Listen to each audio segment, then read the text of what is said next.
The words of the Tzemach Tzedek come to mind. Machda Eretz Yisrael. We need to make Eretz Yisrael here. And the question is, what does that mean? How do we make Eretz Yisrael here? There are a lot of explanations. But one of them is we really understand now that in order for a country to do well, its borders need to be secure. The enemy cannot be allowed in any way, shape, or form. And the entire country, the security and the borders have to be complete. And the same thing is true of our own environment. We need to make an Eretz Yisrael in our own homes and in our own communities, and all the people that we interact with. We need to ensure that this is a place which is devoted exclusively to Hashem, Eibishter, Torah, mitzvahs, and Chassidus, and that there is no room for any, so to speak, enemy movement. And of course, that is one big hachana that we can do in order to ensure that we achieve this on the world stage. Perhaps we can connect this to an interesting sikha I saw recently, where the Rebbe discusses a minig that we are all familiar with. When Jews come together, and there's a question if we have enough people for a minyan. We need 10 people, but we cannot count. So what do? We use a pasuk, which contains 10 words. And this minig is first described in Sefer HaPardes of Rashi. And he says, you point and you count. Va'ani b'roiv chazdecha, avei veisecha, eshtachve el heichal kodshecha b'yirasecha. And I, out of your great kindness, I come before you in your sanctuary, and I bow towards your holy sanctuary in awe of you, in awe of Hashem. And the question is, how did that minig evolve into something else? Where in Kitzur Shulchan Aruch, it says that when 10 people come together several hundred years later, Kitzur Shulchan Aruch says that the minig is we count Hoshia es Amecha, Uvarech es Nachlasecha, Urein v'nasem ad ha'olam. Save your people and bless your heritage, sustain them and raise them forever. And the Rebbe explains in that sikha that in times bygone, many hundreds of years ago, when Jews came together, the thing that was uppermost in their mind is shul, beis medrash, connection with Hashem. However, as we progress through Galus and things become more and more difficult, more and more tough, when Jews gather together, the first thing we can think of is Hoshia Samecha. We daven to Hashem, save us, and already take us out of this Galus. So on that note, I think it is very appropriate that tonight we begin the Farbrengen with Amiras Tehillim, with saying Tehillim, and we're going to recite together 3 kapitlach, kapitel Chaf, kapitel Kuf Chaf Gimmel, and kapitel Kuf Nun. And I would like to call upon Rabbi Chaim Tzvi Groner to lead us with the first pasuk, the first kapitel Chaf. Lamnatseach mizmer leDavid, Yan chadinoi b'yom tzara yisagev chashem el Yaakov, Yishlach ezrecha mikodesh u'mitzion yisadeka, Yizkor kol min chaysecha v'yilascha yidash nesela, Yiten lecha chilvavecha v'chol atzoscha yimalei, Neranenu b'shuasecha v'shem eleinu nidgoel, Yimalei adinoi kol mishalisecha, Ata yodati ki yeshi adinoi mishicha ya'aneu mishmei kodshei b'gvurois yeshe yiminoi, Ele varecha vele vasusim v'anachnu b'shem adinoi eleinu nazkir, Heim v'akorav v'nafalo v'anachnu kamra v'niseidod adinoi heishia, Hamelech ya'aneinu v'yem koreinu. Rabbi Telsner, kapitel Kuf Chaf Gimel. Shir Amaloi Selechon Osos Yeseini Yainai Ayeshi Bashomoyim Hinei Avodim Mirada Dineihem Kene Shiv Chol Yad Gvirto Kineinu Ladineleinu Achi Choneinu Choneinu Kirav Sovanu Buz Abasovol Nafsheinu Alaga Shana Nim Habuz Ligiyeinim.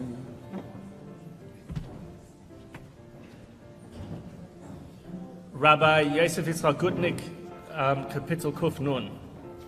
Hallelujah, hallelujah, Kodshe, hallelujah, B'kiruzeh, hallelujah, B'gvreisov, hallelujah, Krev Gudloi, hallelujah, B'sekel Shefa, hallelujah, B'nev V'chine, hallelujah, B'sefer Mochel, hallelujah, B'mini B'ugav, hallelujah, B'seselei Shama, hallelujah, B'seselei Sruah, Kel, Hamishomet, hallelujah, hallelujah. Tonight, or today, is 30 years Shloshim Shana. Personally, my mind is cast back to Tafshin und Dalet. In the aftermath of Gimmel Tammuz, one of the things I remember as a young teenager was a gaggle of reporters and journalists who were there in the forecourt of Sydney's Yeshiva Center, and they were interviewing a group of rabbis and asking all kinds of questions that many of us in this room would probably regard to be somewhat inane, such as who's the next Rebbe, how long will the movement last, what's the prospects for the future. Bashgacha Pratis, someone sent me a video today of an event that I participated in. It was advertised at the time as the Shloshim. It was at the beginning of Menachem in Sydney, and looking at the video 30 years later, you cannot deny and escape the feeling of melancholy, the feeling of sorrow, the feeling of solemnity at this event. And the keynote speaker at the time was Rabbi Chaim Gutnikol of Asholem, who traveled from here, from Melbourne to Sydney. And the theme of his talk, the theme of his presentation, was to speak about that, of course, there will be a hemshech, there must be a hemshech, there must be a continuation. And with his great eloquence, he spoke about this idea, but you could see the struggle in trying to understand how is this going to play out. It's interesting that a couple of weeks ago I heard a story which was shared by Rabbi Shabtai Slavatitsky, who's the shliach of the Rebbe in Antwerp. And he recounted that in the days after Gimmel Tammuz, he was summoned to the offices of one of the leaders in the town, a Rav by the name of Rabbi Weiss, who later on went to become became an Av Bezin in the Eidah Haredis in Eretz Yisrael. And when he came and sat down at this meeting, what Rabbi Weiss wanted, he was a big admirer of the Rebbe. And he told Rabbi Slavatitsky he was concerned about it all falling apart. And he was trying to impress upon Rabbi Slavatitsky the imperative, we must appoint someone else to continue the Avodah. How's Rabbi Slavatitsky going to explain to a non-chassid that this is just not even imaginable? Anyway, some time passes, and Rabbi Yoel Kahn, Olav Hasholem, was visiting Antwerp in order to give a shiurim of Chassidus. And when he was there, Rabbi Weiss asked Rabbi Slavatitsky if you could please arrange an appointment, another meeting. So Rabbi Yoel Kahn dutifully went, and after the meeting he shared with Rabbi Slavatitsky that what Rabbi Weiss wanted. He says, you're the chayz of the Rebbe, you're the one who's privy to the deepest teachings. Perhaps it's incumbent upon you to take on the leadership. And of course, we know that that wasn't even a thought. 5 years later, Rabbi Slavatitsky was visiting the home of Rabbi Weiss, unfortunately for a tragedy, Rahman al-Itzlan. And Rabbi Weiss pulled him into the kitchen and said to Rabbi Antwerp, I want to give you a shlichus. What's the shlichus? I would like you that next time you go to New York and you buy the oil, I'm giving you my name and my mother's name. I would like to ask that you should seek forgiveness, nechila, for things that I've said. And Rabbi Weiss said, and Rabbi Slavatitsky said, what do you mean? You're a big admirer of the Rebbe, a big supporter of Chabad. What do you have to ask forgiveness for? See, he said, because I completely miscalculated and misjudged what a Rebbe is. 5 years ago, after the events of Gimmel Tammuz, I'm thinking about we must create something new in order to persist. And look how wrong I see that I've been. And that was 5 years later, and of course when we look 30 years later, it's completely obvious, completely clear and simple about how the Rebbe's koiches and the Rebbe's influence lives on. But as Chassidim, as we stand Shloshim Shana, we know that the Rebbe would not want that the focus of the Farbrengen was to pat ourselves on the back and to herald our achievements, but to think about where we go weiter. And I believe that Shloshim Shana creates or includes, it has a challenge. And that is because we know in Tanya and in other sources, it describes one of the failings of human nature is a hergel nasis teva. That things that you become accustomed to, you become a condition to it, a situation which at one point you thought was completely unfathomable. There is just no way, but time does its thing. And 30 years later, it could be that we become somewhat resigned or comfortable with the situation. And as always, we look to the teachings of the Rebbe, and as I'm sure many in this room have done, the Rebbe has spoken about the significance of Shloshim Shana in the year Tavshin Mem, and I'd like to share just 1 point or 2 points from a series of sichos that the Rebbe had on this topic. The Rebbe started off in that sicha started off that part of the sicha by noting the Hebrew word Shana. The Hebrew word Shana, year, is also connected to the idea of repetition. Like, for example, in the phrase Chayza v'nishna, something repeats. Shana, we think about year in, year out, and we go through the same motions, this Pesach, Shavuos, Rosh Hashanah, all the same events we do year after year. However, the word Shana also has the lashon of shinui, to change. And we know that Chassidus explains that this is a challenge, that we approach the new year, and what do we see? Chayza v'nishna. We see that we're repeating the repetition. But that's just a facade. It's really an opportunity for a shinui, to change. It's time for us to change, as the Alter Rebbe explains in Tanya, that we have new koiches on a higher level every single year. In the Sikha, where the Rebbe speaks about this in Tavshin Mem, the Rebbe continues that this challenge we have is every year, but then this becomes magnified many times over when we come to Shloshim Shana. Because Shloshim Shana is a special time. The Rebbe invoked the pasuk at the beginning of Sefer Yecheskel, Vayihi b'Shloshim Shana. It was in the 30th year. Yecheskel is the very start of the Sefer. Niftachu Hashemayim, the heavens opened, ve'era maris elikim, and I saw a vision of Hashem. And he goes on to describe the Merkava coming to the crowning moments. V'ala kisei dzmus kamari adam, that Yecheskel, a mortal, sees on the throne, on the Kisei HaKavod, you have a dzmus kamari adam, the Adam Kadmon, the level of the Elokus, godliness. And how did he achieve that? The Rebbe discusses how the number 30 is connected to Ben Shloshim L'Koyach. We have a lot of Koyach. And one of the challenges with Koyach is its reminiscence of Apostle Koyichi Va'etzem Yadi. Many times when we feel that we have the power, we have the strength, we attribute the success to ourselves. It's us who have achieved this. Koyichi Va'etzem Yadi. But that's not the truth. The truth is, whatever a person can achieve after 30 years, what the Rebbe describes as a shinui shaloi be'erech, it's a profound change. It's something which is above and beyond, much more than the change of every single year. We might feel that this is koichi, but that's not true, because we're not of the ability to be able to achieve this through our own koyach. Rather, this is something that we achieve through that which has been imbued within us from our Rabbi. Although the Rebbe didn't cite it in the Sichos, but perhaps this is connected to the conclusion of the Hayom Yom of Chavtes Adar Rishon, where the Hayom Yom discusses how a certain Chassid gave a certain independent pirush on something which the Alter Rebbe had said.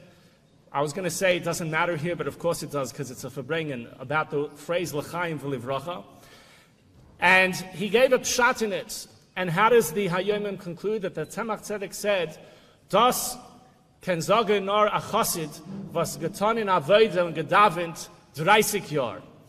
Although on the one hand it was an independent comment, it was a thought that came to his mind, but this could only be stated by someone who worked for 30 years. In similar fashion, we know that there was once a journalist who came to Dollars. It was in advance of a certain Yom Pagra, I don't know which one, but he thought he was going to get the scoop. And he asked the Rebbe, do you have a message? We're going to videotape the message, a message which is connected with this Yom Pagra. And the Rebbe told him that you will go and get a recording of what was spoken about last year at the Yom Pagra. One might wonder, that's old. But the Rebbe continued to explain, because the things that are said on the day, and they're said at a Hisvadis, they're said at a Farbrengen, and they're said at a Yom Skula, and they're said with a gathering of Chassidim, have a Hislavus Yisera, they have additional passion, and therefore they're on a much higher level than something quote-unquote new. And we also understand that that's our koyach as well. Our koyach as well, we look at Shloshim Shana, some people might be thinking and wondering, well, what's going to be new? The answer is, of course it's going to be new. We have to look at everything which the Rabbeim have given us, the Rabbeim have invested in us, and hafach ba to overturn it again and again to find something which is new. And the mandate of this year is much higher than usual. Every year we're expected to achieve a shinui, but this year we're expected to achieve a shinui which is shaloi be'erech, which is completely shaloi be'erech.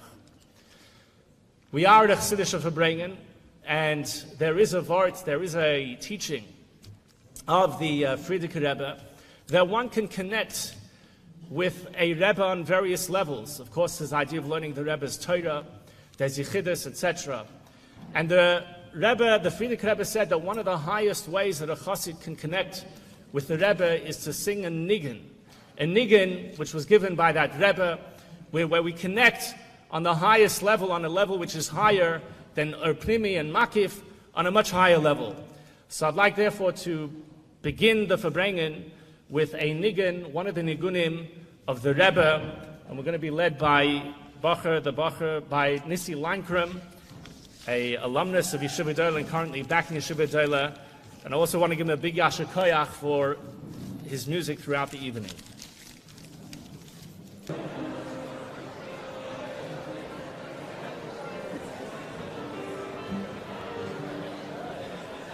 One of the usual or common frequent brachas that the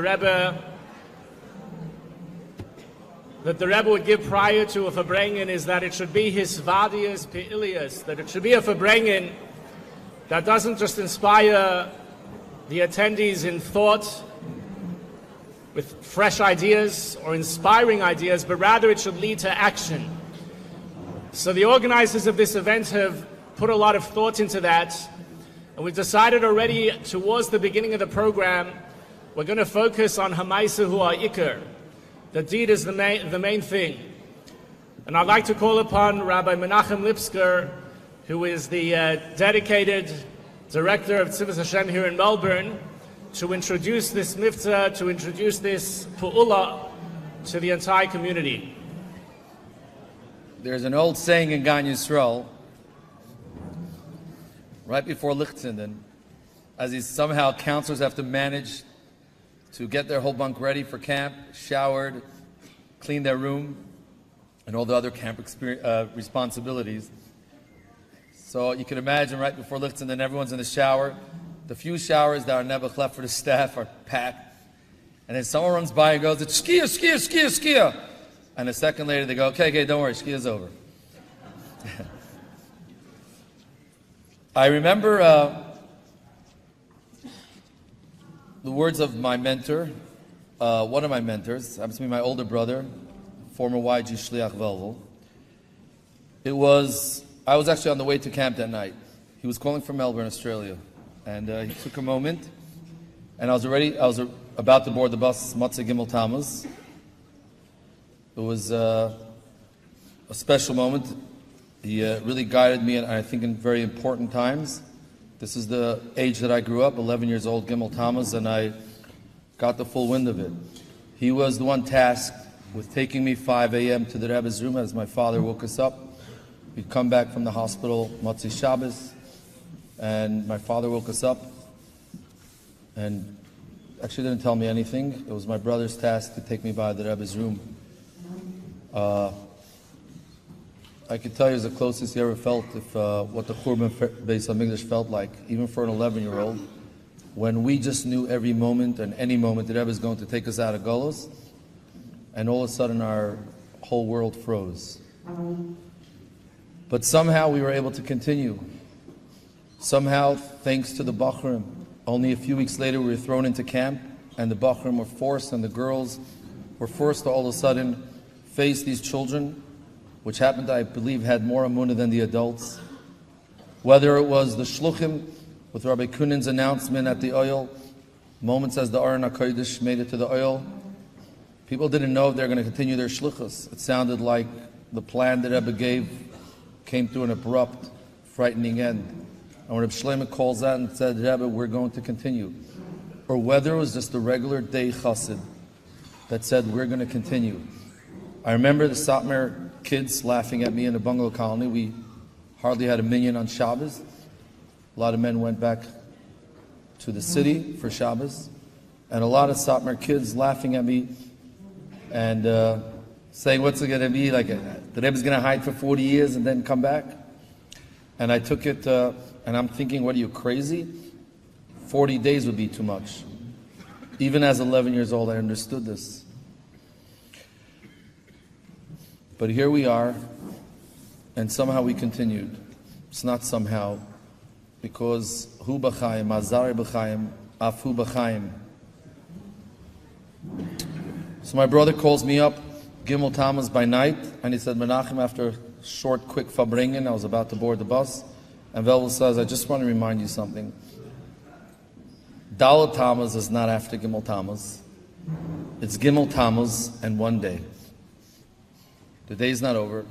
We all have that little sigh of relief as many of us relive the whole day, and there's a lot to do. The Rebbe gave us a lot of instructions for that day, and there's a bit of a secret relief. Motzei Gimmel Tammuz, sort of, we did it, okay, let's move on.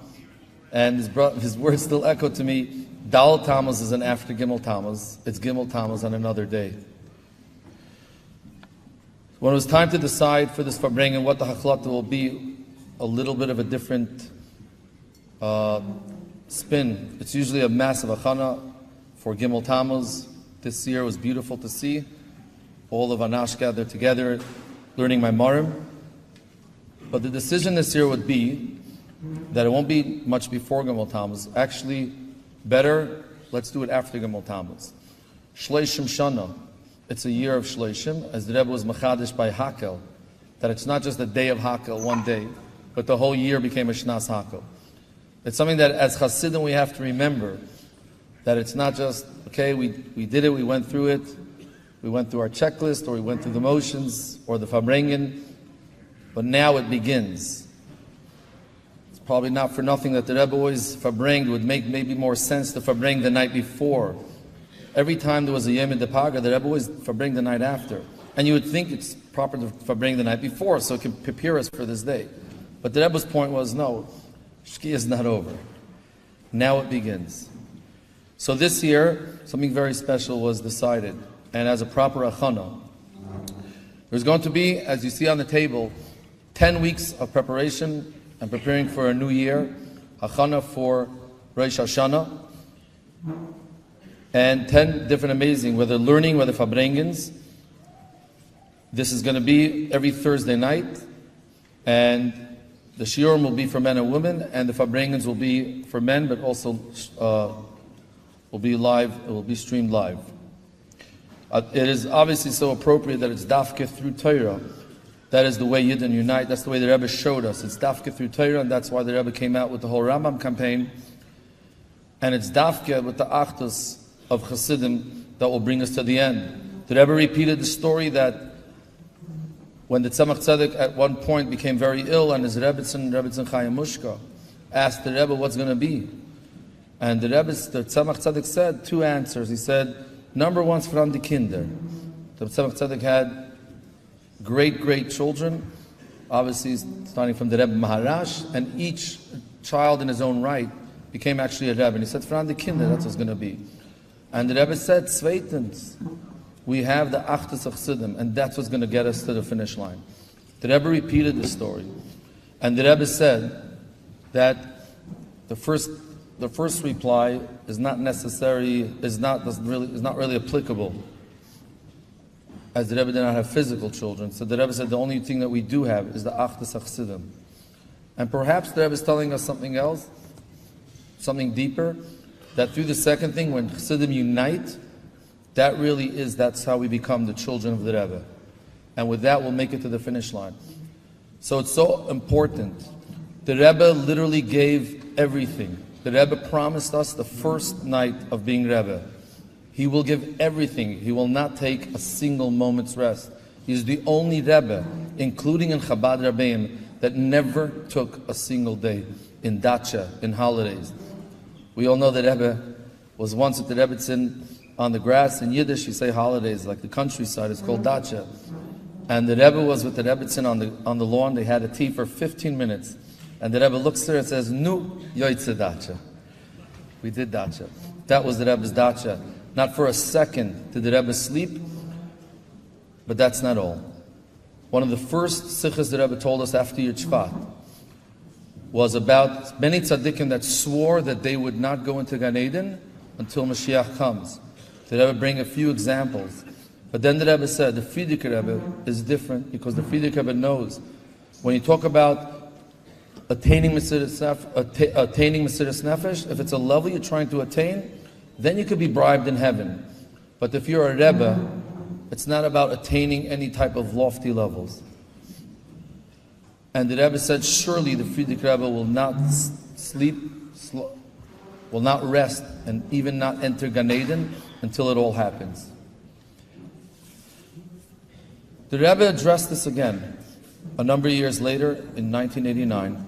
The date is Gimmel Tammuz. It's Parshas Koirach. And towards the end of the Sikha, the Rebbe makes reference to his Sikha he said many years earlier. And the Rebbe smiled. And the Rebbe said, it seems like in heaven they know what they're doing. And somehow they got the tzaddik to push it off. And then the Rebbe got serious. And the Rebbe said, it seems like the only eitzah is to make a neder al das rabbim.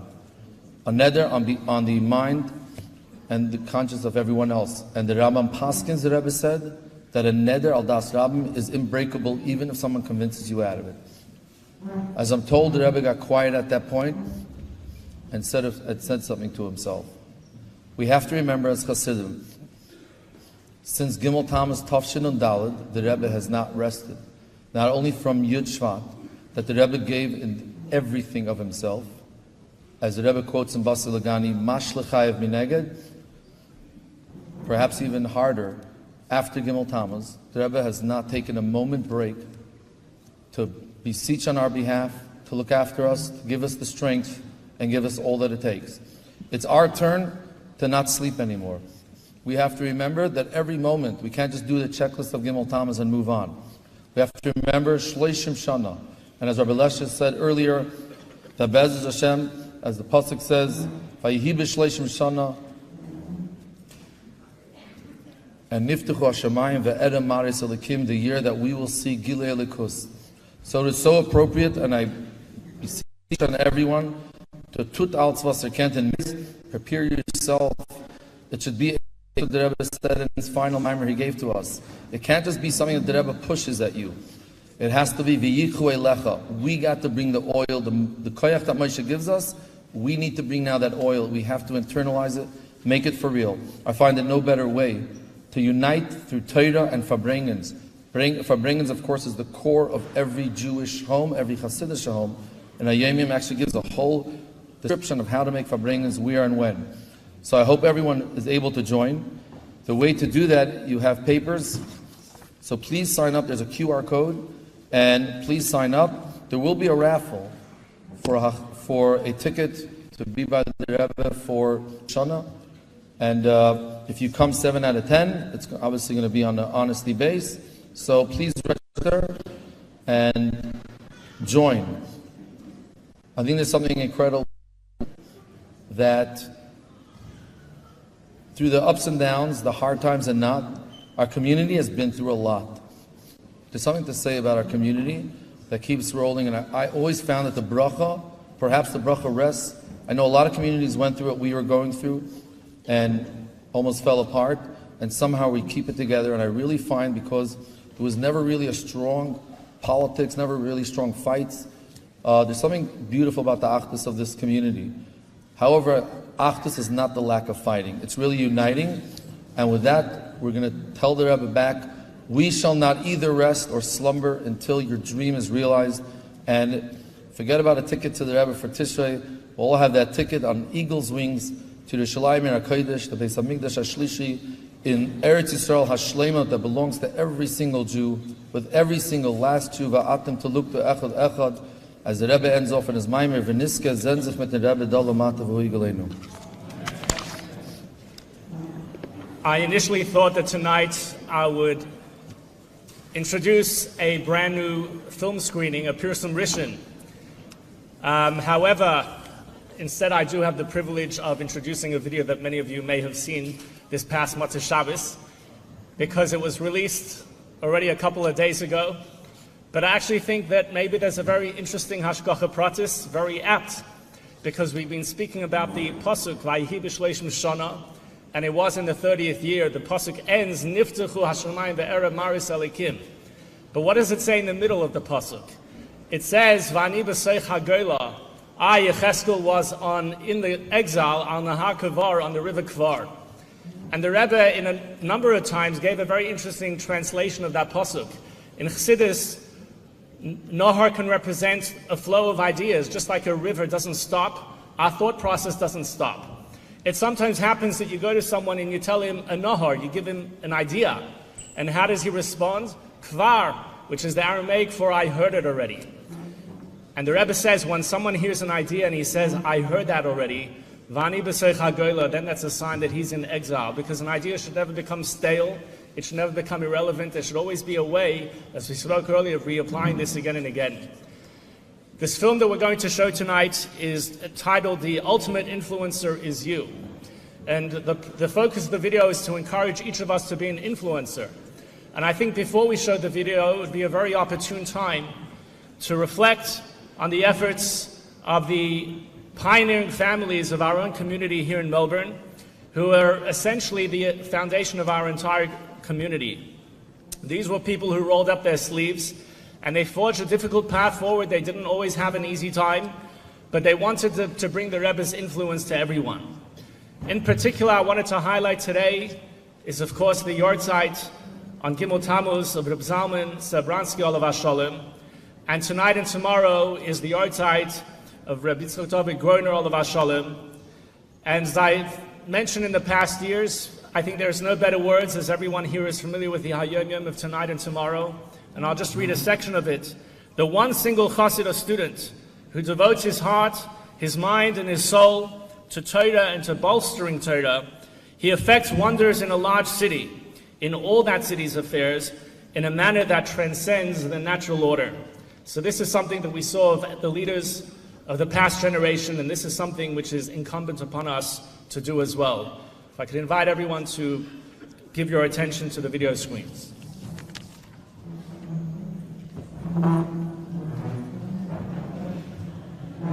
Von jener Idole, von der Siederrede, von dem Leben schwer, was nafshe al hafotzes hatero. Und als sie soll der Griechen bis zur Pino Nidachas bemokim, bis zur Pino Nidachas benefesh, bis zur Kotten Uktano bejahadus, bis zur Kotten Uktano beshoni. Steht aus demol bishas tirose begoloi, dole mato, upeil Yeshuis bekerev, ho'oret. I grew up in a conservative community. I went off to go to graduate school at the University of Maryland. There were no shluchim down there at that time. So Reb Itcher Springer would come down periodically to visit the college, and he basically did the job of a shaliach. I became close with him, and then the following year, I met Devorah. He did take me to the Springer's house, and it was really, really special. When we got engaged, he said, well, you probably want to get a bracha from the Rebbe. Okay, how do we do this? And he did everything, and we just showed up. Armed with Soviet tanks and guns, the North Korean army attacked its southern neighbors. Troops and military equipment poured down from the north. They sent me a letter to report. I lived on 272 Kingston Avenue, which is right around the corner from the Lubavitcher. And I befriended Rabbi Eliyahu Gross. He took me to Farbrengen, and I liked it.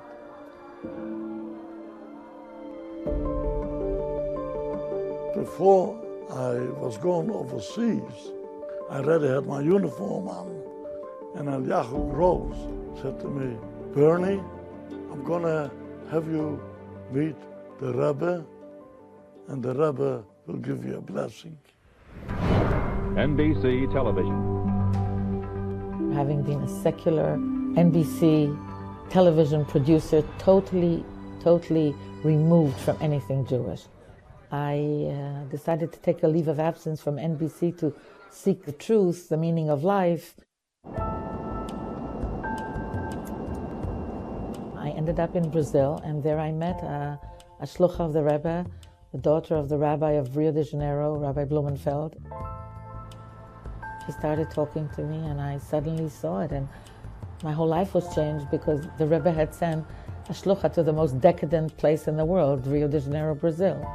Und sehe Tafkide shall kol echad mi Israel, als soll lufton mit sich und mit der ganzen Welt, soll sein der Yakriv Korban la Hashem, nennt machen die Welt bechol in Yone Heule, jeder lefi ma'amode und matzove, leide Chelis und den Möglichkeiten, was mot gegeben. Sometime during the winter, we finally had Yechidus. He asked us a lot of questions. We answered him as best we could. And then he was quiet for, it seemed like a very long time. And then he said, in Washington, there are no bubbies. And I thought, huh? We looked at him, he said, we had no idea what he was talking about. And he said, it means there's no one there to teach Taras and Mishpacha. You will teach Taras and Mishpacha. They could have scraped me off the floor. I had been married for a few months. I had been frum for maybe a year and a half. I wanted to turn around to see whether there was somebody else he was talking to. I had learned to do, I had not learned to teach. And so to refocus and say we have to teach was something of a shock to us. Das ist der gewähnte Stadlos von den Baal Ahilule, aber durchnehmen bis Zakotten und Ktano bedas oder a viele Beschonin. Als sie sollen wissen von Schlichusa und Baela, als viele sie gefunden sich in Amaime Domatzo, was sie seinen Liatim an gegen Rabbi bis noch weniger sind nicht wie a Yossy. Soll wissen sein, als ist ein Elam und Molle, und ist ein Rabbi, und sein Tafkid ist machen von dem Rabbi Matzibu, wo sie darf sein, Lesches verbunden mit Schlemmes in Welt. I was encouraged by the Rebbe to be a speaker from the first moment that I met him. I have been able to go around the world for 40 years telling one story, the story of my life, how I changed from being a totally secular NBC producer to becoming a Hasidic wife and mother. From all these lectures. Thank you very much. Much more experience. That's what happened. Thank you very much. And there was never a time that I passed by that he went, when did you speak last? When are you speaking again? Rabbi Groner, is Mrs. Resnick speaker? Can you arrange a speaking engagement for her? It was endless. I'm going to California to give a speech in Carlsbad. It's near San Diego. But not a speech, a single man. No. When I came over to Korea, we were in so many battles, real battles, and the bullets were just flying. It was very frightful, very frightful. He wanted to have contact with me, the Rebbe. So I wrote to him, and the Rebbe answered me. My dear Bernard, I was pleased to receive your letter. I was glad that you described the Seder in Korea. They brought troops, Jewish boys from other units, and we had the Seder in the tent. It was a little surprising, the Rebbe writes, that you do not mention anything about your personal contact with your friends and matters of Yiddishkeit.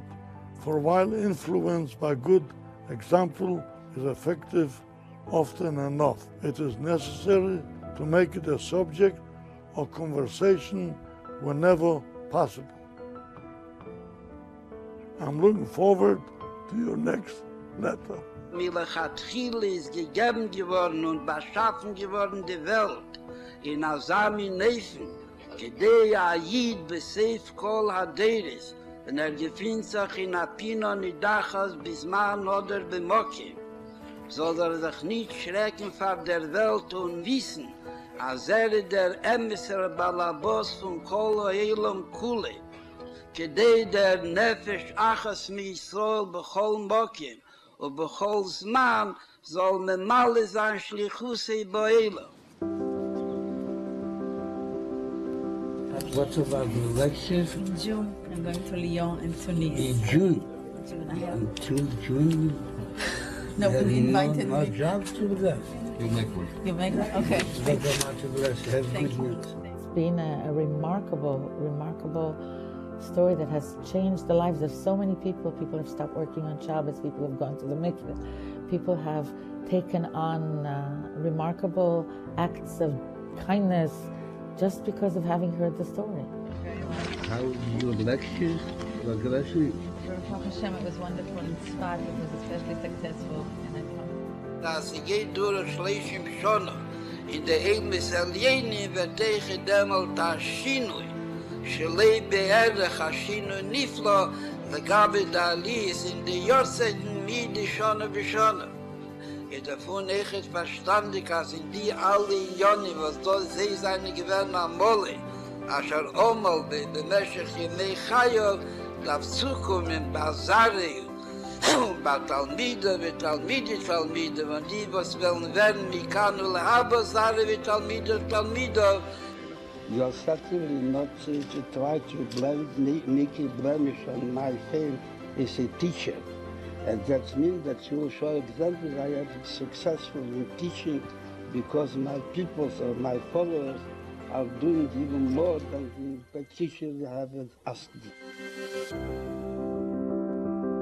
He changed my view of Yiddishkeit, that we had to go beyond ourselves to show other Yidden the joy of Yiddishkeit, the beauty of Yiddishkeit, and that was what we should focus on.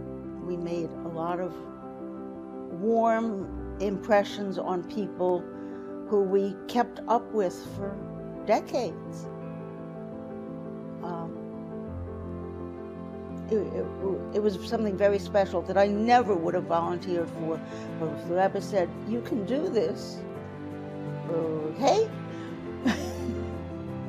Das bringt an Rob, als wir Kitzu Verano no Sheikhne Jofer behu besechon der Bal Hayilule, zusammen mit Zare, wo sie seinen Bachayim. Allah es kam, aber kam und die, wo sie seinen Machayim, seinen Maschpia und Nefis Yadus bis wie Wasser und Bechol Mokin, Shiyodo Magaz. Gehen zusammen zu der Klasse Agiulo Amitis Vashlemo und im Hero Beyomeino Mamos. To influence all the Jewish people to do a big task. But nevertheless, every Jew has the power to do so because he is going with the help of the blessing of God Almighty Himself.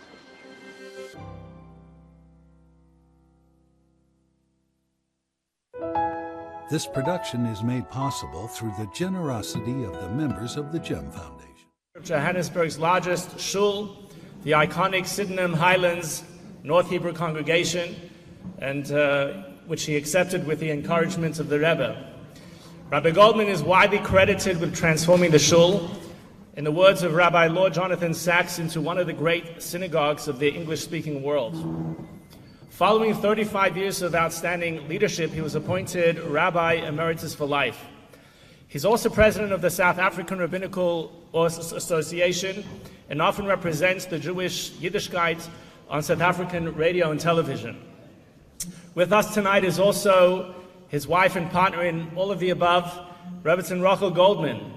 A popular teacher in Rebbetzin, she's also founder and chairperson of Women of the World, a highly successful organization which nurtures Jewish women promotes education and a more positive South Africa. I might mention that Rebbe Goldman will also be speaking for Neshei B'nai Chabad in exactly 1 week from tonight, on Tuesday night, Yud Tammuz, at the home of Mrs. Cohen, 23 Balaclava Road, and everyone's encouraged to attend. Rabbi and Rebbe Goldman are, of course, also the parents and parents-in-law of our very own, we're calling them now our very own, Izzy and Batsheva Goldman. By extension, then, we owe them a debt of gratitude for all the wonderful work that their children are doing in our community.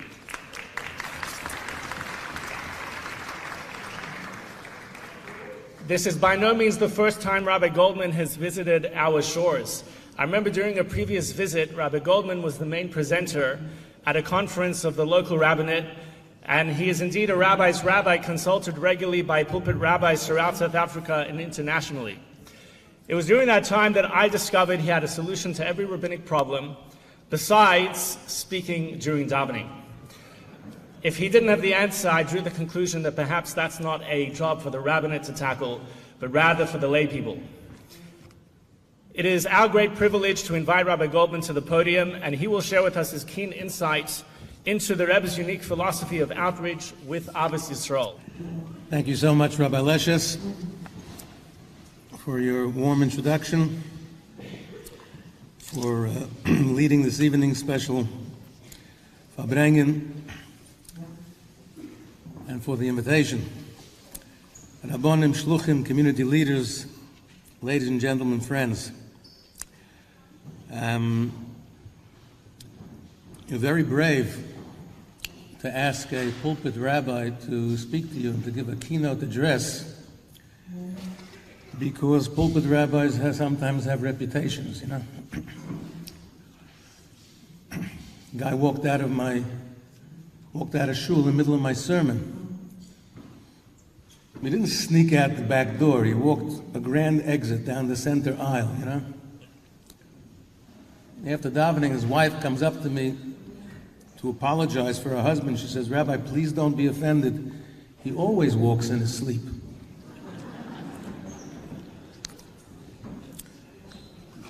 The late Chief Rabbi Harris of South Africa once told us that a guy walked out in the middle of his drosha and he stopped him. He said, "Where are you going?" He said, "I'm going to have a haircut." He says, "Now, a haircut? Why didn't you have one before?" He says, "I didn't need one before."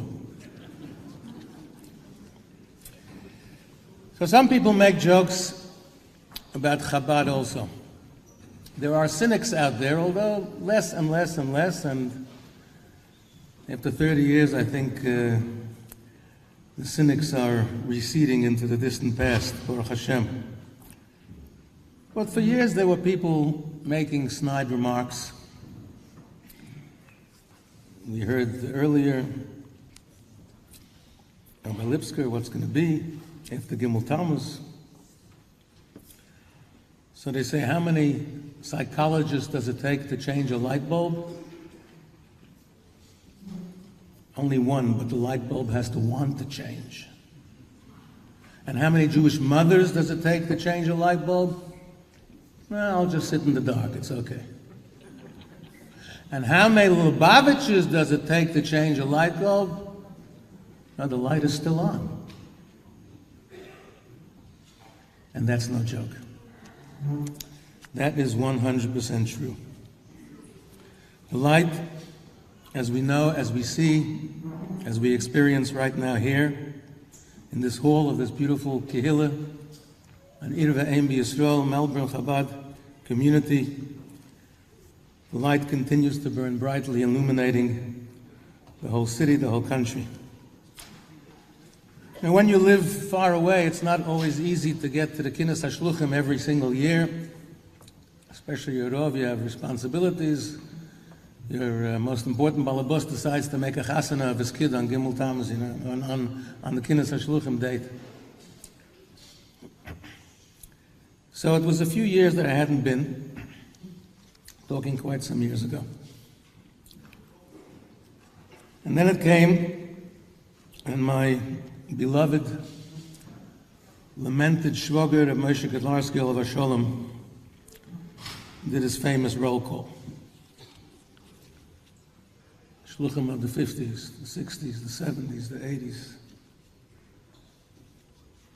And then the shluchim who went out after Gimmel Tammuz.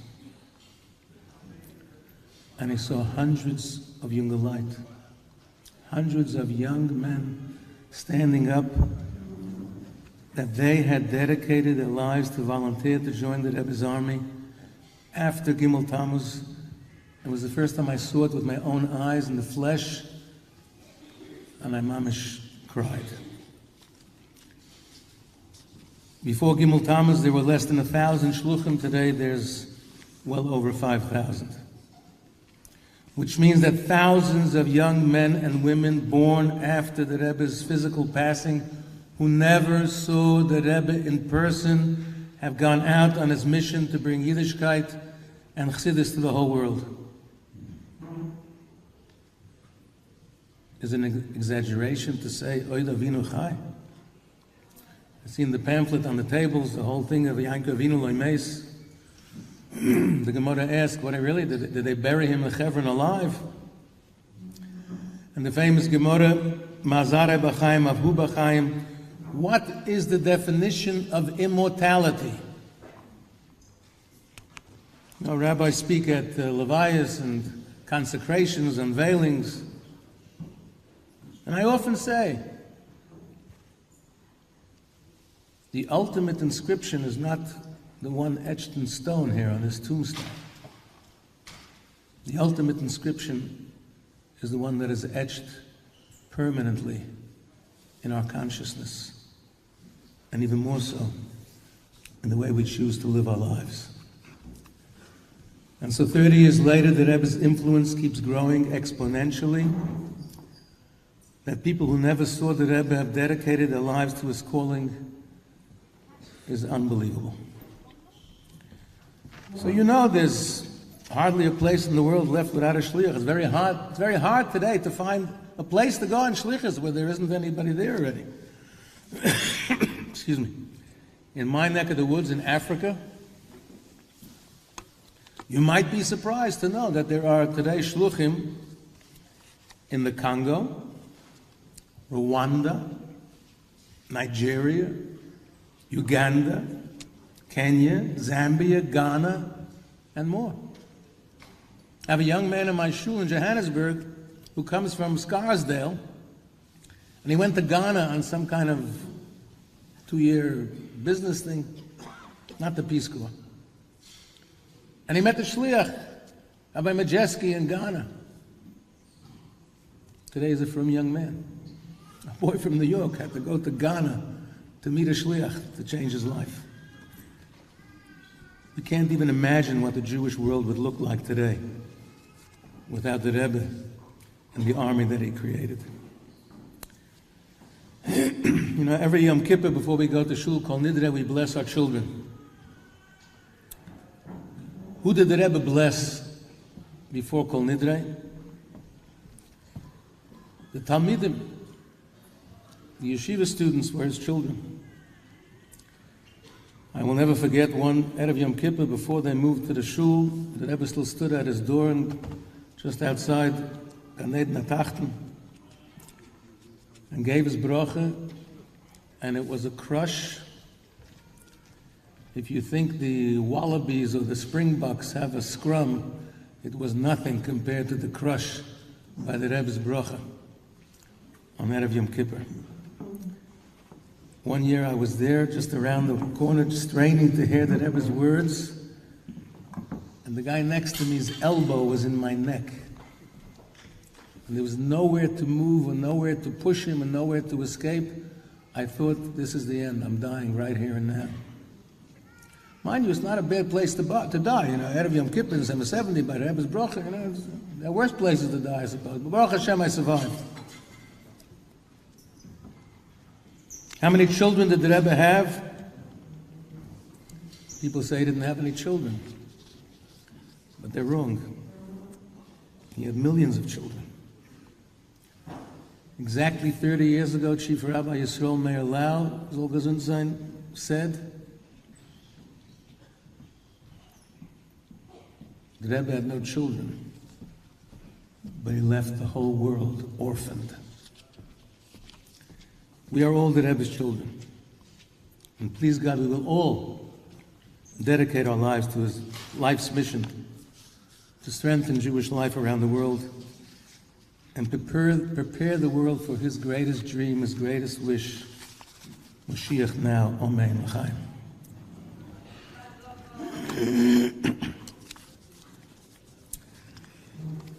So Rabbi Lesches mentioned that I'm grateful for what he said about Gimmel Tammuz and Shloshim Shana. I want to focus on outreach and on the Rebbe's unique approach to Avos Yisrael, which he took to new levels. Over the years, even those who were not necessarily admirers of Chabad across the Jewish spectrum have come under the Rebbe's wings, under the Rebbe's influence, and joined his movement to reach out to as many Yidden as possible. But the Rebbe was, of course, the Avram Avinu of Kiruv, of outreach, of Avos Yisrael, and Afotzas Hayadis V'Mayonas, and reaching out, a trailblazer like none other. No one else in history had ever undertaken such a monumental global campaign to reach every single Yid in the whole wide world. The Rebbe was the most ambitious visionary in history. And today his army spans the globe, capturing the imagination of writers, thinkers, philosophers, poets, religious and secular leaders, and lay people alike. Rabbi Jonathan Sachs famously stated once, as the Nazis, Yamach Shemam, hunted down every last Jew in hate, the Rebbe taught us to search and seek out every last Jew in love. So the Hasidic approach to Avos Yisrael goes back to the Baal Shem Tov. We're talking 300 years. But the Rebbe took it to new levels. So today, maybe everyone does Kiruv. It's popular. Even those who laughed at it once upon a time. But it wasn't always that way. I'll tell you two quick stories. In the early years, in the 60s, I remember my sister, Crane Klein, went on a Beis Yaakov convention with Beis Rivka. Beis Rivka joined the Beis Yaakov convention over Shabbos.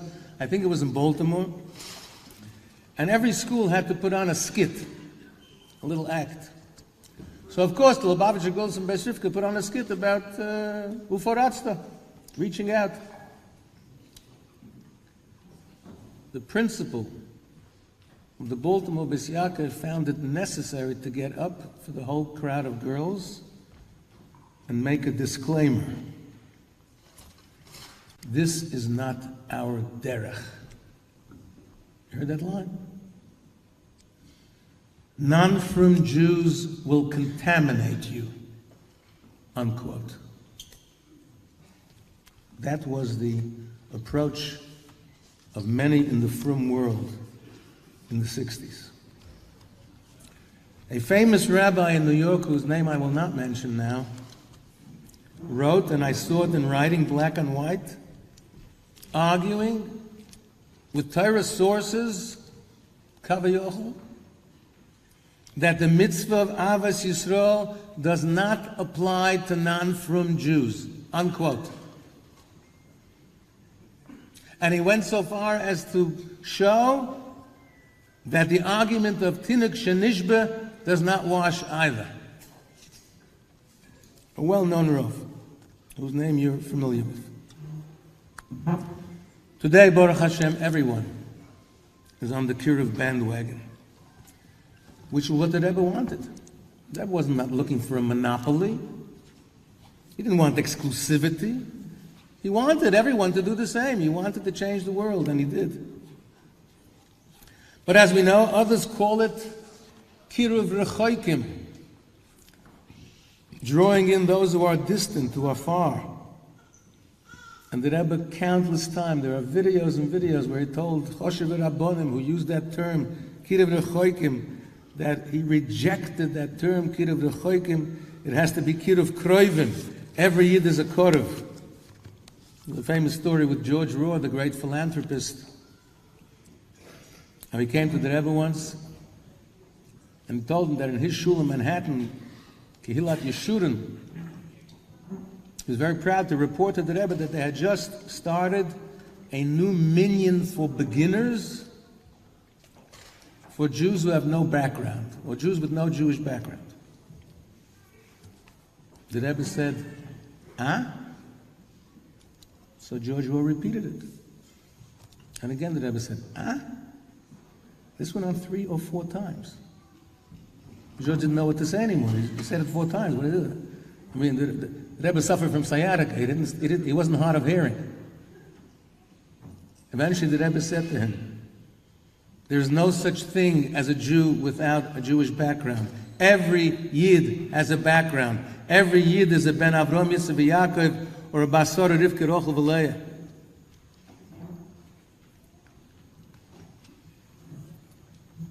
Today, since last Simchas Torah, October 7th, we see the background and the neshama of Yidden who were seemingly so far removed being revealed. My wife and I were at did a tour, a speaking tour of the west coast of America and Canada last November after the Kinnus. We did a Shabbaton in Spokane, Washington, not exactly a great, thriving Jewish metropolis. And the Shliach of Yisrael Hahn, I think he thought he knows every Jew in Spokane, Washington by now. He had a Friday night dinner, and a Jew arrived unannounced who he'd never met. And he sat opposite me. He said, Shalom Aleichem, David. What brought you here tonight, David? I asked him. He said, October 7th. Jews are coming out of the woodwork, suddenly realize who they are. And we've heard reports of Jewish women who had married out of the faith and are now reflecting and wondering whether they made a mistake because a non-Jewish husband doesn't get it after October 7th. Not on the same page as her. Maybe it's the same for him as Ukraine or who knows where. And thinking whether they made a mistake.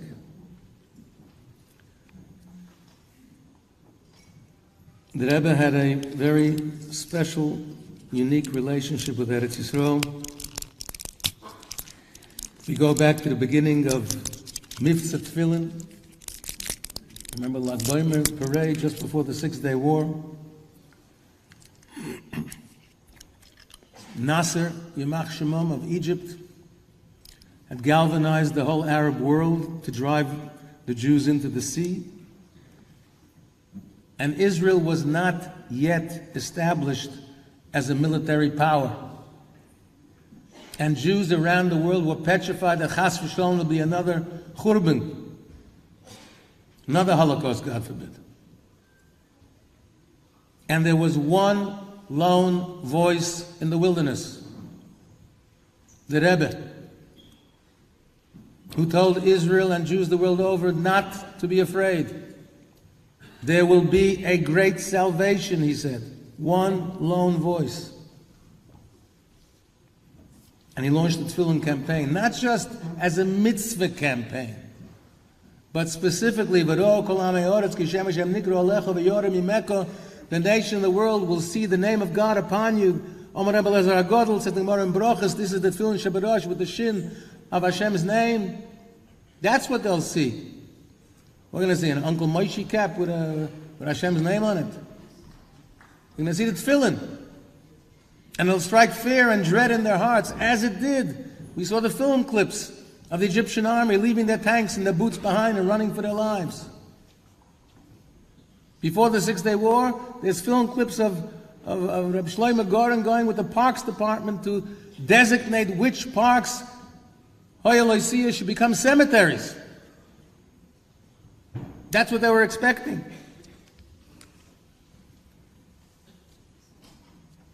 And you see film clips of Rebecca Cheno Hashem putting on film by bus stations on secular Israelis. Fast forward 24 years. The first Gulf War. You remember Saddam Hussein? You remember him?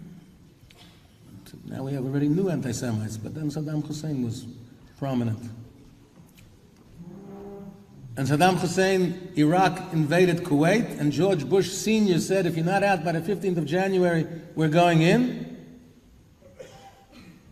And what does Saddam Hussein threaten? He's going to fire his Scud missiles on Israel. And they were worried about chemical warfare, and Israel gave out gas masks to every single Jewish man, woman, every single man, woman, and child in the whole Israel. The Rebbe said it's not necessary. You don't need gas masks. They gave it out anyway.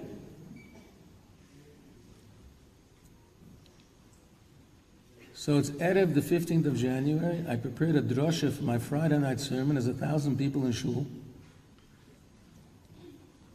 And I'm going to quote the Rebbe, who said that Israel is safe. Not only safe. The Rebbe's words were, Israel's the safest place. Remember, there's another video of Rabbi Yitzchok Reitbert, going to the Rebbe, that his son was getting married in a week or two in Israel. He said to the Rebbe, maybe we should move, there's going to be a Melchama, maybe we should bring the Chasana to New York instead. The Rebbe gives him $1, he says, Obgeben Tzedok in Eretz Yisrael. Give it to me. He thought maybe the Rebbe didn't hear him, he said it again. The Rebbe gave him another $1 to put the Tzedok in Eretz Yisrael. So I'm preparing this sermon, quoting the Rebbe, trying to inspire people who are petrified. We had an emergency meeting the night before in my shul with thousands of people and raising money for Israel and saying Tehillim and God knows what's going to be. So I prepared this rousing drosha quoting the Rebbe that it's going to be okay. And in the middle of Lachadoidi, a little door next to my seat opens a crack, and one of my balabatim pokes his head in and says, Rabbi, I just heard the 6 p.m. news. Just before Shabbos came in, Iraq fired 3 Scuds on Israel. He didn't know what happened, what damage they had done, God forbid. And now, as Chatoy ani maskir hayoim, I had Sfeikis. I'm going to give this rousing drosha that everything's okay, Israel's safe, and they'll go out and hit the 7 o'clock news, and God knows what they're going to hear. And I'm on the horns of a dilemma. What do? I confess.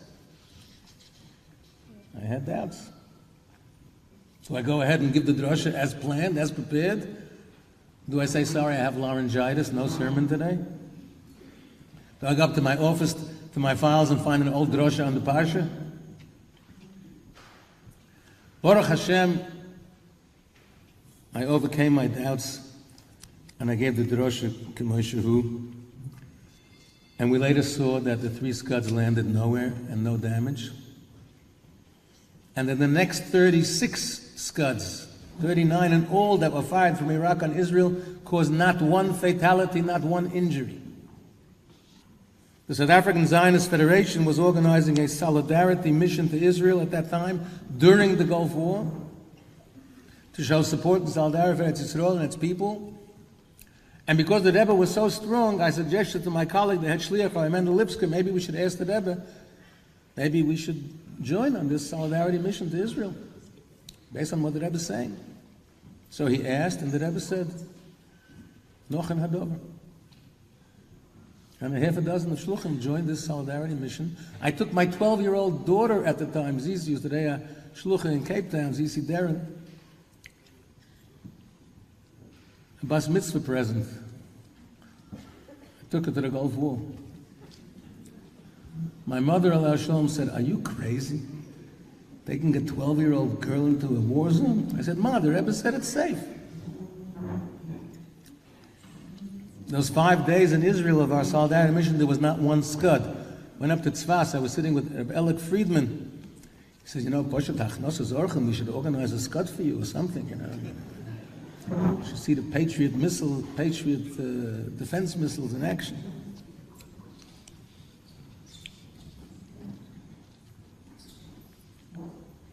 When the Rebbe launched Mifsat Tefillin, not everybody agreed. Famous Rabbonim wrote dissertations arguing that it's wrong. You can't just put on tefillin on anybody. Gufnoki, this, that, the other. My wife was in high school in the Hebrew Academy of Cleveland. One of her teachers was one of the Telzer Rebbitzins. 1967, the Rebbe launched Mifsat Tefillin. She came in and said, and I quote, "How dare the Lubavitcher Rebbe say to put on tefillin on a Jew who eats treif?" Baruch Hashem, those objections have long fallen by the wayside.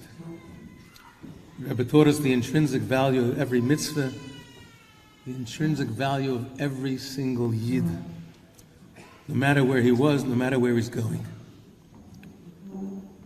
It may light a fire, may begin a journey of Yiddishkeit, but even if it doesn't, that mitzvah is meaningful.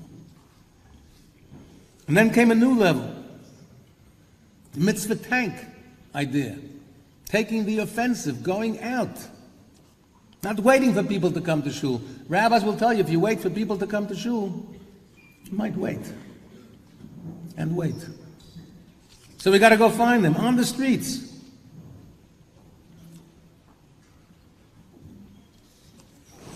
And then there was another level. It was also controversial at first when the Rebbe allowed his Farbrengens to be recorded, to go on video, to go on the boxes in people's houses. There were many people who disagreed with that. The Rebbe, I think, it was an American football coach, not Aussie football, but American football. His name was Vince Lombardi. He was the coach of the Green Bay Packers. They were the top team in those years. And they once asked him, they said, "Lombardi, why don't you focus on defense?" He said, "The best defense is an offense." The Rebbe took that approach. And he went on the offensive. An Avas Yisrael outreach offensive. And he encouraged radio shows. Tanya on the radio. Parsha on the radio. For 24 years I ran the only Jewish radio program in South Africa, which was heard throughout Southern Africa. Today we have, Baruch Hashem, a Jewish radio station that operates 24/6. But in those days there was nothing, and I had every week, Sunday night, for an hour, I had a Jewish radio program with Torah, with interviews, with stories, dramatized Chassidish stories, music. And the Rebbe was very interested. Whenever I came to New York in those early years, Rabbi Charakov would ask me, "How's the radio program going?"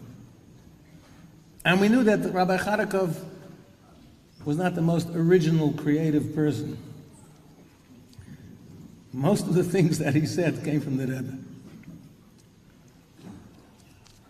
I had rabbis, older European rabbis in South Africa, when I started this radio program, when I was part of Chabad House. You know what they said? Es pasnit. It's unbecoming for a rabbi to be on the radio. Inappropriate, not honorable, not bekovedik. It's like the guy, a Yiddish-speaking guy, he told his friend, he said, wenn ich wollte gekannt reden Englisch ein bisschen. If I could only speak English, I would go to Washington. Ich wollte gesagt, President Biden, I would tell him what I think. He said, yeah, if you could take English, so what would you tell Biden already? What would I tell him? I would go there and I said, President Biden, feh.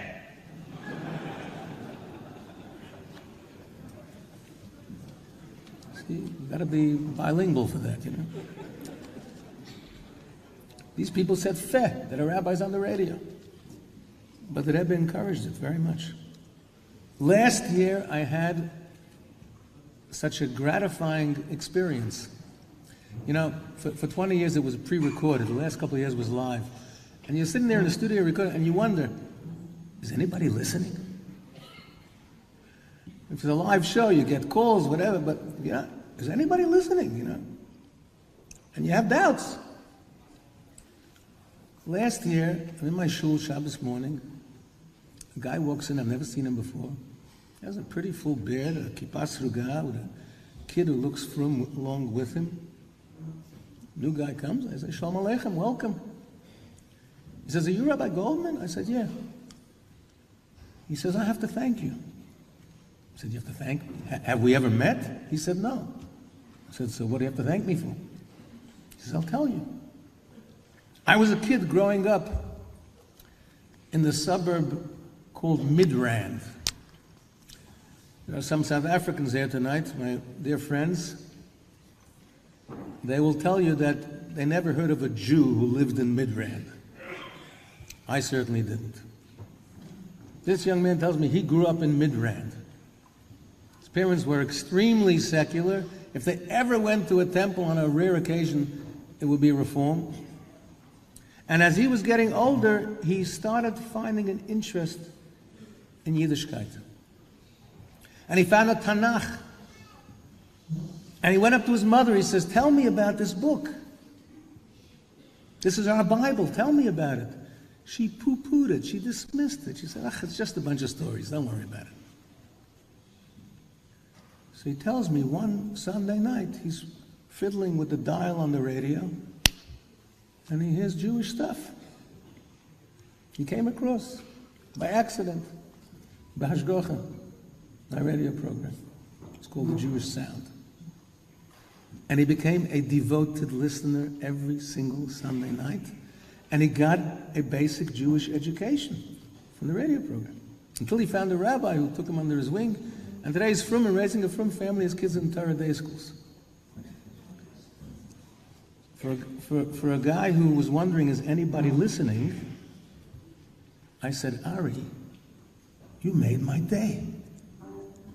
He said, Rabbi, you made my life. The Rebbe saw that. Rabbi Yankee Tauber tells the story when he was a bocher in yeshiva in England, in London. There was a Satmara young man who did the unthinkable in those days. In those days, Satmar and Chabad were not in such a... Today, Baruch Hashem, we're good friends. But in those days, it wasn't. And a Satmar young man became a Lubavitcher. Unthinkable in Williamsburg, such a thing. And he came to learn in Lubavitch Yeshiva in London. It was with Yankee Tauber. And this Satmar Bocher's brother came from Williamsburg to London to try and save his lost brother from Lubavitch. And so he's talking to his brother, and he says, how can you be here with these people? They mix with the Zionists. They're heretics. They engage with non-from Jews, Poshim, Apakursim. So the ex-Satmar, now Lubavitch Bocher, says to his Satmar brother, so if that's the case, how can you come and talk to me? I should also be treif in your eyes. So the Satmar brother says, Nee, it's forta bride. You're still my brother.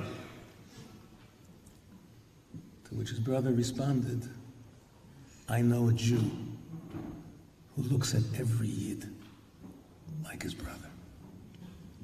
The Rebbe.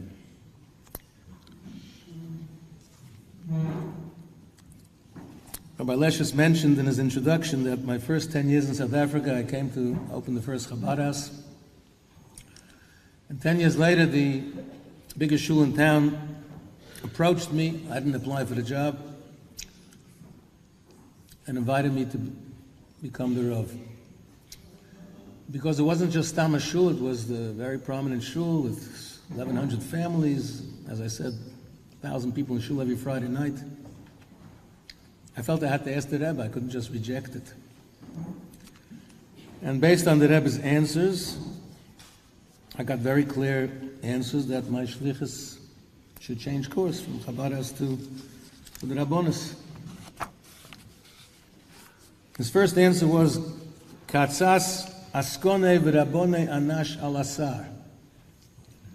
We should discuss it with the leaders and the Rabbonim of the Lubavitch community in Johannesburg first. And there were 5 leaders in the Rabbonim, and it was unanimous. Rabbi Shalom Begroner was one of them. And it was unanimous that it's a kibush Lubavitch. I must go for it. So I began negotiations, and when the negotiations were successful, I wrote back to the Rebbe, and I asked clearly that there's a Rebbe saying that my shlichus is now changing to this, and I got a beautiful, beautiful, beautiful answer and brachos. But what I want to say is, in the corporate world, this would never happen. If someone headhunts one of your top people in your company, and you hear about it, what do? You don't say, cheers, have a nice day. You make him a counter offer to keep him if he's good. You don't just let him go so easily. Here's the Rebbe. I'm working for Chabad. The Siddim Shul is not a Chabad shul. Today it's much more Chabad friendly than it was then, but the early years I had to walk on eggshells. The Rebbe is, so to speak, losing one of his personnel to another company. And he gives me a brocha. Not because I wasn't successful. Because the Rebbe cared for each and every single Yid. He wasn't just looking to build his movement or his organization or his company. Speaking about South Africa, I wrote an article, I think it was on the occasion of the 20th Gimmel Tammuz. It said that the Rebbe saved our community. You know, here in Australia, we've lost many of our South Africans to Australia, to Melbourne, Sydney even more so, Perth. When we came, my wife and I and 2 small children in 1976, the South Africans said, "You're mad. Why did you come here? We're all leaving. We're sitting on a volcano. This place can explode any second with blood on the streets like happened in other African countries when they threw off the yoke of imperialism of the colonial countries."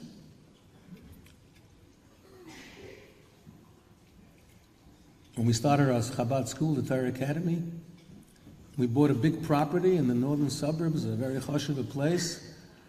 The leading establishment organizations came to see us, the 5 top Board of Deputies, Zionist Federation, Board of Education, IUA, UCF, to tell us to stop. There's the King David Schools, which is like, what's the big school here? Mount Scopus. There was a yeshiva college there, which is actually the Mizrahi school. Hey, yeshiva college is Chabad, there it's Mizrahi. And they said, we have enough. We don't have room for a 3rd stream of Jewish education. This one said there's not enough money. This one said there's not enough kids. So what did we do? Keep moving. We carried on doing what we're doing. You know what they did? They went over our heads. They wrote to the Rebbe an official letter signed by the chairman of the Board of Deputies, chairman of the Zionist Federation of South Africa, complaining to the Rebbe that we are a dwindling community and there's no room for a 3rd stream of education, doesn't need it, we can't afford it, and the Rebbe should curb, quote, his errant emissaries from their reckless empire building, unquote. The Rebbe did not curb us. The Rebbe wrote back a letter. It's actually available online, on Chabad.org. You can see it. A few-page letter, long letter in English. to those organizations, telling them that as lay leaders, they dafka have a responsibility to make sure that the South African Jewish community should not dwindle, because it's a very important community for many reasons. Just a few short weeks ago, we, Baruch Hashem, opened a new Torah Academy Girls High School campus in Johannesburg. We needed a new building. We built a beautiful new campus, Baruch Hashem. We just opened, mamish, fresh. And during the building project, there was a big billboard on the site. And the billboard said as follows: "We cannot predict the future, but we can build it." And build it we did, Baruch Hashem.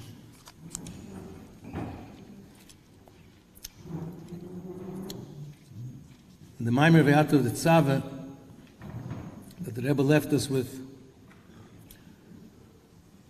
he speaks about the Raya Mehemna being not only the faithful shepherd, but the shepherd of faith, who gives emunah b'pnimius to every Yid. My friend Rabbi David Chazdan once did a funeral for the husband of the late Helen Suzman, who was a member of parliament for many years in South Africa, a liberal voice speaking out for the underprivileged black majority in the days of the apartheid regime. And when he came to do the prayers in her house, she opens the door and before she lets him in, she says, "Rabbi, I must just be honest with you. I don't believe in God." And Rabbi David had siyata d'shmaya, and he said, "That's okay, Helen. I don't believe in atheists." I had a top advocate, the senior counsel, Queen's Counsel, today King's Counsel, I think, who told me he's an atheist. He got sick. I would visit him and have long discussions about Yiddishkeit, belief. I put on tefillin with him. I'm this atheist. And then he says to me, "Rabbi, please send me the Shema in English phonetics. I can't read Hebrew. I like the Shema." At his hesped, I said, "You know, he was a lousy atheist." We believe that every Yid believes, and nobody believed that like the Rebbe. One of the Rebbe's well-known Chassidim was Rabbi Adin Even Yisrael Steinsaltz, alav hashalom. Beautiful story of how he used to give a shir every week in Hebrew University, and all the professors would come, except one, a Holocaust survivor who was angry and refused to come to the shir. One day, Steinsaltz bumps him in the corridor of the university, and he invites him. He says, "Why don't you come? All your colleagues, all your friends are there." And the guy gets angry, and he shouts at Rabbi Adin. He says, "You and I have nothing in common. I eat chazer every Shabbos." So Steinsaltz was no fool. He says, "If that's the case, then we actually have a lot in common. I keep Shabbos, and you keep Shabbos. We do it different ways, but you know, I keep kosher, you keep whatever. You have your own dietary laws. Why are you eating chazer on Shabbos? Why don't you eat shrimp on Wednesday?" Because you know Shabbos is a special day. And you know chazer is chazer treif. And you're being dafke. And you're angry. Why? Because you know that there's something there.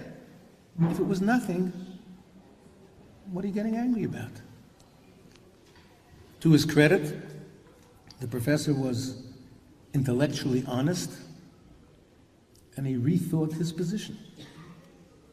And he came to the shir. And the rest is history. So the Rebbe believed in every Yid. And Tanya, as we begin, Perek Beis, V'nefesh Hashenis B'Yisrael Echel Kami Mal Mamish. How many times did the Rebbe say that and focus on the mamish? Who is a Jew? What is a Yid? The pintel Yid, the nucleus, the core essence, that irreducible minimum the pilot light that is never ever extinguished. And Perek Lamed Beis that tells us how to love another Jew. Don't just look at his nose, don't just look at how his mother dresses him, look at his neshama. And the Baal Shem Tov said that it applies obviously to a Jew on the other side of the world, and the Maggid Mezritch said even a Rosh Gomer like a Tzaddik Gomer. And the Rebbe was not looking for new members. He was not looking for customers. He was not looking for public relations. The Rebbe took Avos Yisrael beyond. I'm going to end with a story that you may have heard, but let's just clear my voice and say L'chaim. Please join me, L'chaim, L'chaim. It was the late 1940s. The Rebbe was still the Ramash. And he came down out of the lift in 770. Not everybody even knows there's a lift in 770. And he came into the front foyer, the opening of 770 upstairs, the original shul, original house. It's the late 40s, and there's two yeshiva bochum standing there schmoozing. It was probably lunch break. They would never be schmoozing during Seder, right? And who were the two? They were good friends of my dear father, Olav Shalom, Reb Herschel Folgerman of Worcester, Massachusetts, and Reb David Edelman of Springfield, Massachusetts. Then they were still Bochum. The Rebbe comes out of the lift. He had just come down from upstairs from the Friedrich Rebbe's apartment, and he says to them, "Ihr wilt hören a frische Wort von Rebbe? You want to hear a fresh, new word that I just heard from the Rebbe, my father-in-law?" He said, "Of course." So the Rebbe says, "You know my policy, my approach, that I am friendly to all Yidden, and I try to be Mekarev every Yid, even those who are not religious, even those who used to be religious, but when the boat came to Ellis Island in New York, they threw their tefillin overboard. I befriend them too," says the Rebbe. "But some of the ältere Chassidim, the old venerable Chassidim, older than me, are criticizing me and saying, Lo zu haderech, this is not the way. People who have thrown away their tefillin should be reprimanded, rebuked. Give them mussar." So I hear ältere Chassidim who I respect telling me that maybe my way is wrong. I thought, let me ask the Rebbe. I just came down from the Rebbe, and this was his answer to me. Friedrich Rebbe said, every parent loves every one of his children with an infinite love. But sometimes a child has a problem, a challenge. Health, IQ, educational, emotional, special needs we call it today. And the parent loves that child with an even more special love, with a unique love. They love every one of their children, but that child is a unique love. Said the Friedrich Rebbe, Hashem is our Father in heaven, and He too loves every one of His children. But a child who has a special challenge, even if a Yid is spiritually challenged, his Father in heaven loves him with a special love. And the Friedrich Rebbe told the Rebbe, you should continue to behave like Hashem. Continue to love every Yid regardless. And if a Yid is spiritually challenged, then love him even more. And indeed, the Rebbe went on to make this his mission for his whole life. It's not a secret, and I'm sure this community has its own challenges, like every Jewish community in the world, like every Frum community, like every Chabad community. We have children who have challenges. This one calls it off the derech, this one calls it that. How do we behave to our own children? The Rebbe taught us not only outreach, but inreach. To reach into our own and to love them unconditionally, regardless, and perhaps even to love them even more. My final story, directly related to this, happened at an educational conference in Israel. I heard it in the name of an old friend of mine from Yeshiva in Montreal, Rabbi Weber, who is a very respected mechanech, leading pedagogue in Israel today. And he told over of a educational conference in Israel where a Jerusalem Cheder teacher shared the following story. He said there was a child in his class who was acting up in school because Nebuch, unfortunately, he became orphaned from his mother. Came from Meir Shorim. In that community, the almond, the widower, had a bunch of little children, and it didn't take long. It's brought down in halacha also that you could remarry. You remarried quite quickly. And this young boy, orphaned from his mother, with a new stepmother in the house, was not coping. And he was acting up in school. And he wouldn't listen to the teacher, and he was laying on the desk and sleeping. And the teacher didn't know what to do with him. How many times can you send the kid to the principal? Eventually he goes to the principal, he says, I'm at a loss, I don't know what to do. And the principal of this heimische Chayde in Mayashurim says, listen, we know he's a Yosim, it's Nebuch Rachmanis, but we can't handle it. Give him a frask. In Australia, what would he get? 30 years for that?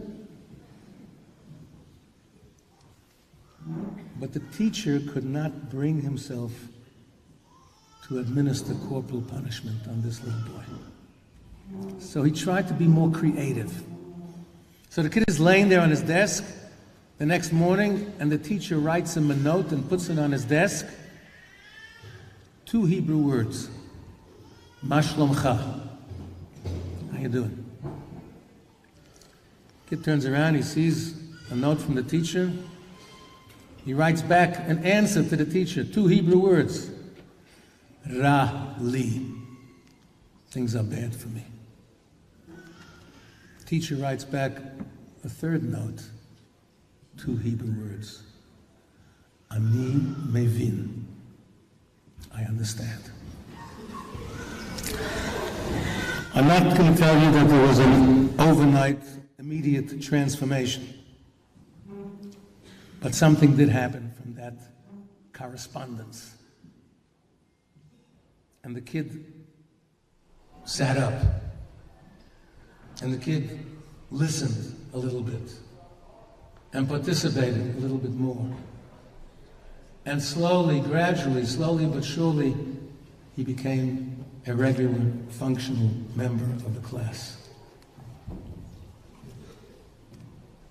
Many years passed. And the teacher is walking in the streets of Yerushalayim, and he sees a young man and woman, a couple pushing a pram with a little baby. And he recognizes, this is that boy. And he stops, and they meet. Haven't seen each other in ages, and they embrace. And it's just, I'm so happy to see that you've grown up, and you got married, and you're raising a family, and you're doing well, Baruch Hashem. And the young man takes out his wallet from his pocket and opens a little flap, a pocket in his wallet, and takes out 3 crumpled notes of paper, opens them up, and shows the teacher. Ma shlomcha, ra li, ani mevin. Whenever I had a difficulty, a challenge in my life, I looked at these papers and I remembered that somebody understood me and somebody cared. My friends, wherever we are, Australia, South Africa, Ukraine, Sderot, Gaza, or Lebanon, all of us can and must show the Rebbe's unique brand of Ahavas Yisrael to every Yid, regardless. Please God, may this Gimmel Tammuz, Shloshim Shona, inspire us all to follow the Rebbe's path and bring Mashiach now. Amen. L'chaim.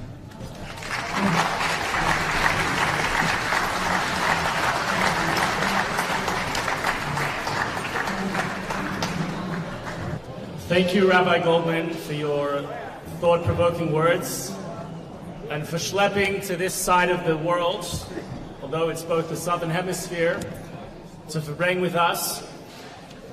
For those who would like to hear Rabbi Goldman again, there is an opportunity to spend Shabbos in Perth next week if you make the arrangements, where he'll be presenting over there. But before we draw this Farbrengen to its official close, I'd like to point out that an event like this does not happen in a vacuum, and I'd like to thank a number of people who were very instrumental in tonight's event.